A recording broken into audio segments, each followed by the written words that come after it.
உதகை மற்றும் சுற்றுவட்டார பகுதிகளில் கடும் உறைபனியை காண ஏராளமான சுற்றுலா பயணிகள் குவிந்து வருகின்றனர். இது பற்றிய மேலும் விவரங்களை வழங்குவதற்காக செய்தியாளர் சிவசாமி இணைகிறார். சிவசாமி, சுற்றுலா பயணிகளின் வருகை எந்த அளவுக்கு இருக்கு?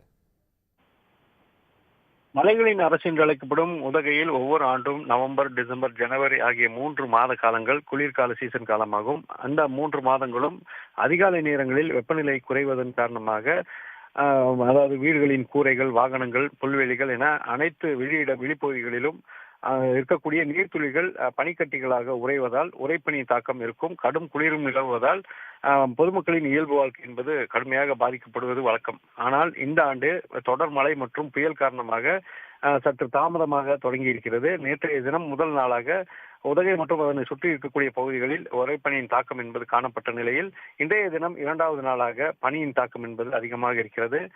குறிப்பாக 0 டிகிரி எட்டி இருக்கிறது தலைக்குந்தா பகுதியில். இதன் காரணமாக தலைக்குந்தா அந்த பகுதியில் இருக்கக்கூடிய புல்வெளிகள் மற்றும் வீடுகள், அங்கு நிறுத்தி வைக்கப்பட்டிருந்த வாகனங்கள் மீது உறைபனியானது படிந்து காணப்படுகிறது. அதிகாலை நேரங்களில் இதனை பார்ப்பது ஒரு குட்டி காஷ்மீரை போல காட்சியளிக்கிறது. அதே போல உதகை நகரை பொறுத்தவரையில் அங்கு இருக்கக்கூடிய காந்தல், ஃபிங்கர் போஸ்ட் பகுதிகளிலும், இச்சலாறு, அவலாஞ்சி, அதனை அருகே இருக்கக்கூடிய கள்ளக்குறை, எம்பாலாடா பகுதிகளிலும் உறைபனியின் தாக்கம் என்பது இன்று காலையே காணப்பட்டிருக்கிறது. குறைந்தபட்ச வெப்பநிலையாக உதகை நகரை பொறுத்தவரையில் 2.5 டிகிரி செல்சியஸ் பதிவான நிலையில் தலைக்குந்தா பகுதியில் 0 டிகிரி செல்சியஸாக பதிவாகி இருக்கிறது. இந்த நிலையில்தான் கடும் குளிர் நிலவியதால் பொதுமக்களின் இயல்பு பாதிக்கப்பட்டிருக்கிறது.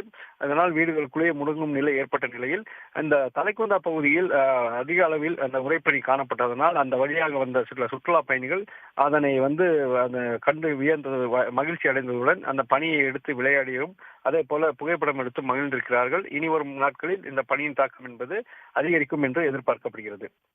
உடனுக்குடன் செய்திகளை தெரிந்து கொள்ள சன் நியூஸ் பெல் ஐகானை கிளிக் பண்ணுங்க.